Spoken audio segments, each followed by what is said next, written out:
Olá, pessoal, tudo bem? Sejam bem-vindos a mais um programa falando de Vale Tudo aqui no canal Reality Novelas. E hoje, sabadão, dia 26 de julho, eu não poderia deixar de passar por aqui.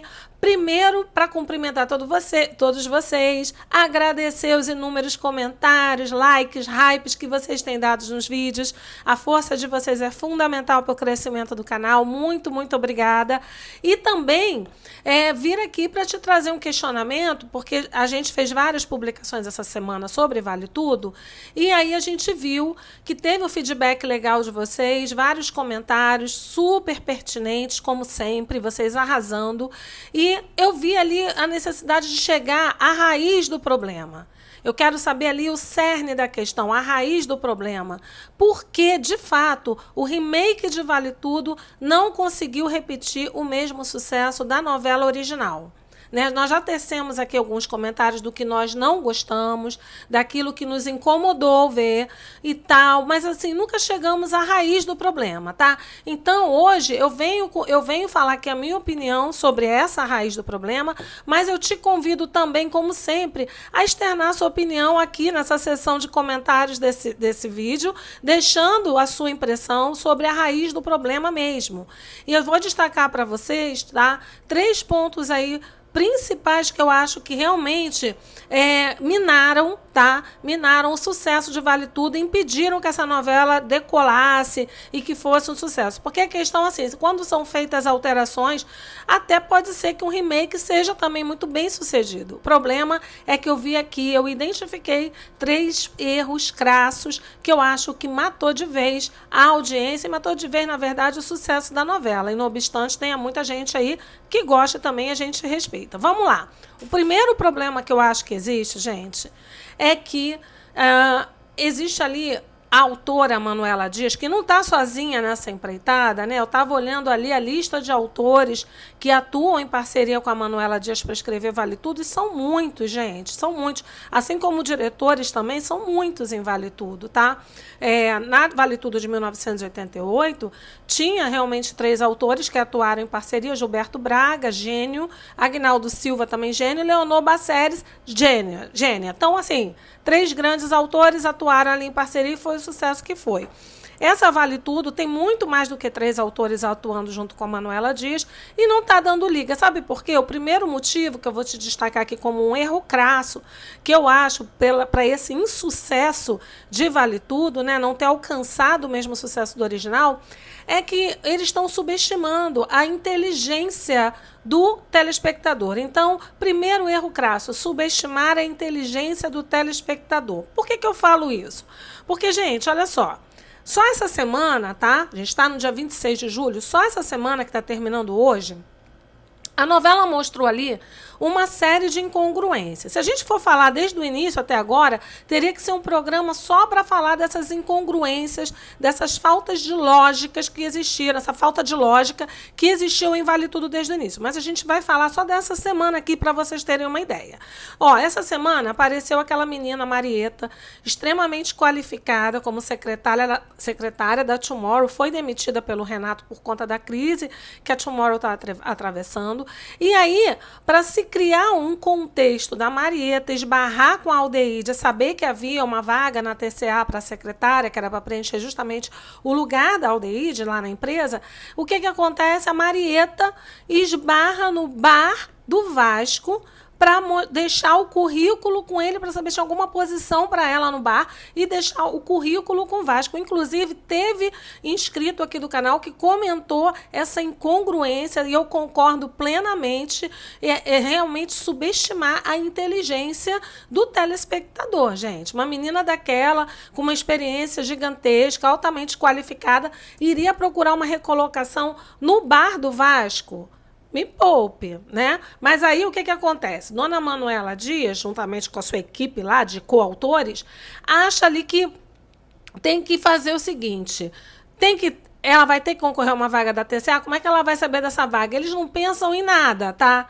Em nenhum site de empregos, nada disso. Ela pensou porque teria, né? Marieta podia estar olhando aí na internet os diversos sites de recolocação profissional, sites que são anunciados empregos e lá se candidatar à vaga. Não, ela tinha que saber dessa vaga pela Aldeide e teria que ser procurando um emprego no bar do Vasco, saindo do bar do Vasco, dando de cara com a Aldeide. Ah, não, gente. É achar que a gente tem cara de otário mesmo. Usa nariz de palhaço. Sinceramente, tira a paciência da gente. Outra incongruência que teve essa semana, teve aquele bafafá lá da Fátima com a Celina, porque a Fátima cismou que ela tem que ter uma carreira, que ela não pode ser ali improdutiva, ficar apenas como figurante de esposa ali, né? Figurando como esposa do Afonso, tendo uma vida sem nenhuma produtividade. E aí ela resolveu, também até por um comentário do César, ela viu, caiu na real, que ela tinha que produzir alguma coisa. Só que a bonitona foi lá tentar fazer o quê? Voltar a ser digital influencer. Ela quer ser influencer agora de luxo. Aí ela vai, contrata a Tomorrow, o Renato vai fazer a campanha dela como influencer de luxo, leva uma equipe, um batalhão para dentro da casa da Celina, fotografa tudo por lá, a piscina, os quadros, o interior da casa, a Fátima posando ali de bacana na mesa de jantar da casa da Celina, sem a autorização e sem o conhecimento prévio da Celina, tá? Que ficou pistolada com isso. Por quê? Porque os seguranças da área, lá onde fica localizada a mansão dela, estava comentando, né, que tinha sido uma grande exposição e que tinha chamado a atenção para a residência dela, tá? Eles estavam ali de sobreaviso, porque tinham visto pessoas estranhas rondando ali a mansão, o que também para mim gera uma incoerência, porque parece ali que é um condomínio, um lugar de difícil acesso, tá? Pelo menos a gente vê que o carro entra na propriedade da Celina, ali onde ela mora, e até chegar à mansão demora muito. Não sei se vocês já perceberam nas cenas de carro, quando o Ivan foi até a mansão, que ele entrou pelo portão principal, depois ele andou bastante de carro. Então ali demora para chegar. O Poliana também demora para chegar mesmo ali nas imediações da casa da Celina, tá? Da casa mesmo. Aí o que acontece? Falaram tudo isso, Celina ficou pistolada, estourou com a Fátima na mesa do café da manhã. Foi quando Afonso soube que a Fátima sequer havia comunicado previamente a Celina sobre essa campanha. Elas batem uma boquinha ali, trocam farpas. A Fátima nem baixa a crista, né? Assim, tá na casa da outra, nem baixa a crista. Enfrenta a Celina na presença do Afonso, da Heleninha, do Ivan. Todo mundo fica muito sem graça, tá? E aí a Celina resolve comentar isso com a Odete, porque a Celina exigiu que a Fátima apagasse o post que estava bombando nas redes sociais. Ela falou que queria que apagasse porque estava invadindo a privacidade dela, estava sendo escancarada a privacidade dela e da casa dela. A Fátima disse que nem a pau Juvenal, que ela não ia apagar, tá? Peitou a Celina, e aí a Celina resolveu comunicar isso à Odete. Agora, gente, aí que eu digo, novamente subestimando a nossa inteligência. A Odete conversa com a Celina e meio que banaliza a reclamação da Celina, meio que dá de ombros, sabe? Ignora, não dá o devido valor, né, à proporção do problema. Por quê? Porque antes da Fátima casar com o Afonso, a Odete teve ali um encontro com ela, onde a Odete deixou muito claro para a Fátima que ela teria que acabar com os perfis dela em redes sociais, porque ela não aceitava, a família dela era muito discreta, ela não aceitava essa super exposição nas redes sociais, nem dela, nem do Afonso, nem da família dela como um todo. A Fátima, na época, ficou relutante, mas apagou os perfis para casar com o Afonso, e agora que volta ao Brasil, vem com essa mega ideia, e Odete Reutemann sequer se incomoda, ainda acha que a irmã...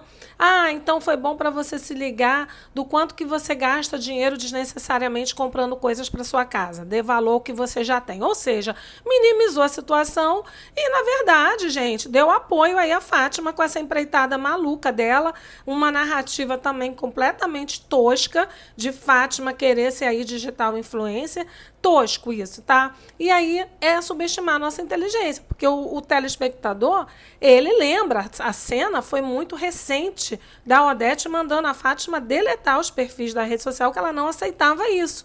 E, de repente, uma mulher autoritária, mandona, como a Odete Reutemann, se curvar a isso e minimizar essa situação, me pareceu ridículo e pareceu que também está achando que a gente tem narizinho de palhaço, tá? Nós somos aí, estão subestimando a nossa inteligência e o nosso senso crítico. Isso eu acho que é uma coisa realmente imperdoável em novela.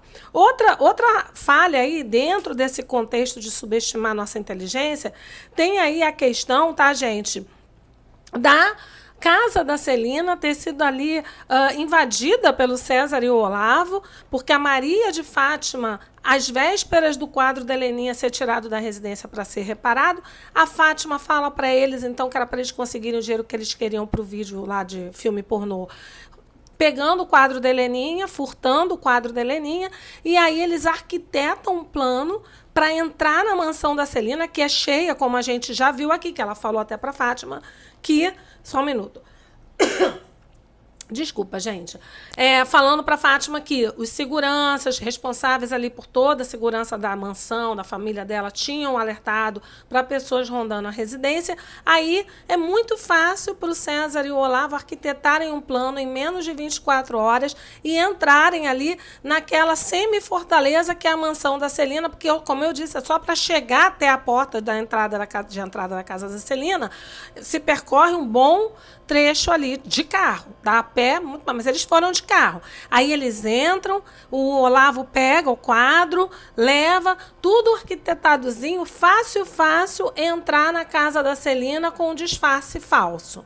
Gente, por favor, a gente está falando de uma mulher que vive numa mansão de milionária, vive num local ali cercado de seguranças, de vigilância, não deve ser fácil o acesso. Então, assim, tomar a gente realmente como grandes idiotas, tá? E aí eu acho que esse é uma questão raiz, é um erro crasso que prejudica o sucesso da novela. Um segundo erro, tá? Muito grave mesmo, talvez seja até o mais grave, além de acharem que nós somos burros, é a questão de que Vale Tudo, queira ou não, é uma novela que trata ali de uma abordagem política social do nosso país. Quando Vale Tudo foi ao ar, inúmeras situações que estavam ocorrendo naquele momento, que eram polêmicas, que traziam ali muito desconforto para a sociedade, foi colocada à prova na novela. Logicamente que os autores tiveram um jogo de cintura de fazer uma novela que gerasse entretenimento, tivesse ali, ao mesmo tempo, um pouquinho de romance, um pouquinho de trama, de armadilhas, um pouquinho de comédia. Eles tentavam mesclar aquilo e faziam isso com maestria, porque a novela não ficava pesada e densa, embora fosse um tema denso, sim, porque o foco de Vale Tudo, o título já diz: vale tudo para se dar bem, para se tornar rico, para ter dinheiro, vale tudo para conseguir alcançar os seus objetivos. E aí também, em decorrência dessa primeira pergunta, vinha outra pergunta: vale a pena ser honesto no Brasil? Bom, então, essa questão que Vale Tudo tem esse cunho aí político e social. Né? Falava-se da inflação no Brasil, que a todo tempo havia remarcação de preços, falava-se do desemprego, né? Já naquela época a questão do etarismo, a dificuldade de uma pessoa aí, naquela época até uma pessoa 40 mais, até hoje ainda é assim, né? Existe essa discriminação, a dificuldade de recolocação profissional de pessoas na faixa ali dos 40 mais, né? E aí vem aquele drama do Bartolomeu, que ela está abordando, a Manuela Dias está abordando agora, mas não com a mesma intensidade que foi dado lá em 1988, tá? Assim, bota-se, mas assim, o Bartolomeu ficava arrasado a cada negativa, a cada... aqui na de 2025, ela falou isso, sim, mas muito en passant. Mas, assim, hoje os problemas também... Tem outros grandes problemas no país, né, gente? A gente não pode esquecer que de 88 para cá, de 1988 para 2025, tem aí um vasto período de tempo. Algumas situações dentro da novela ainda são muito atuais, não à toa que Vale Tudo, original, de 1988, ainda é muito assistida, né? Então, tem muitos problemas ainda presentes na nossa sociedade, mas já que é um remake e já que a ambição que havia lá no início era de se fazer uma repaginada, dar uma atualizada na novela, que eu achava que não precisava de atualizada nenhuma, mas tudo bem. Não precisava de atualização nenhuma, mas tudo bem. Mas se era para atualizar, então pegava os problemas políticos, sociais hoje existentes. Afinal de contas, todo mundo no país, de alguma forma, tem alguma crítica para o que está ocorrendo no nosso país em vários setores, né?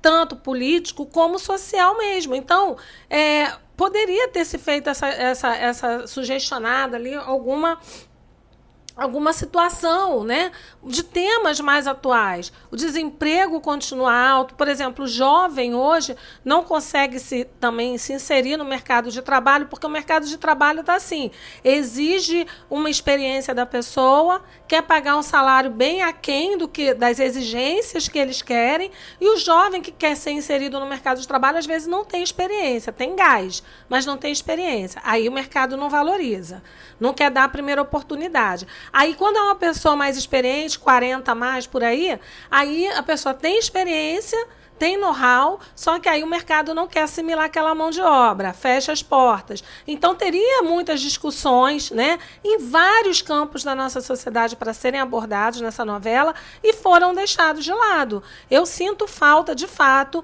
da maior discussão dentro de Vale Tudo, tá? Que é essa questão.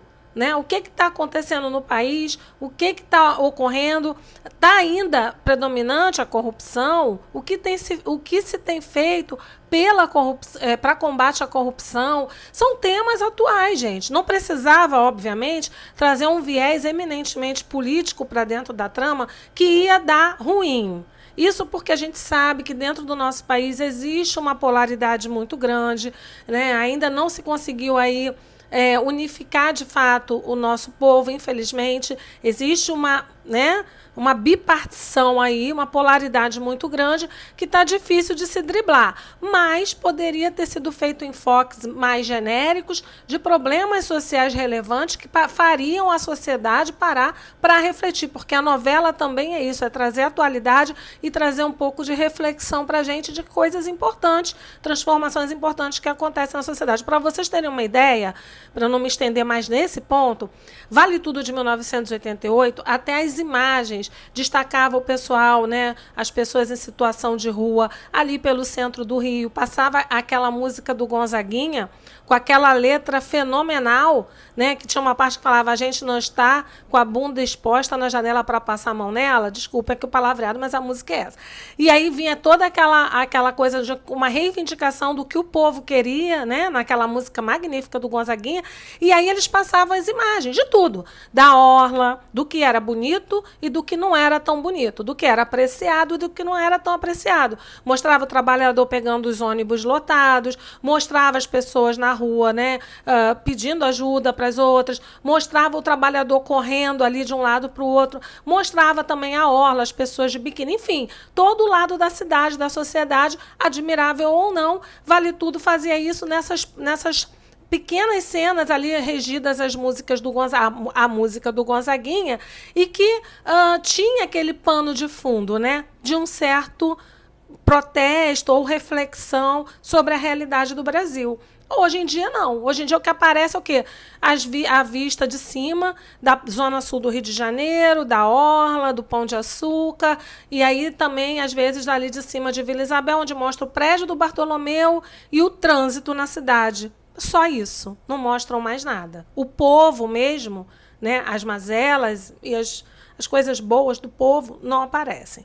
Bom, outro erro crasso, erro mesmo gigantesco, que eu acho que não repercutiu o mesmo sucesso nesse remake, né, fez aí não bombar, é o fato de que a autora Manuela Dias humanizou demais os vilões. Essa trama é uma trama onde existem vilões ali. Maria de Fátima, Odete Roitman, Marco Aurélio.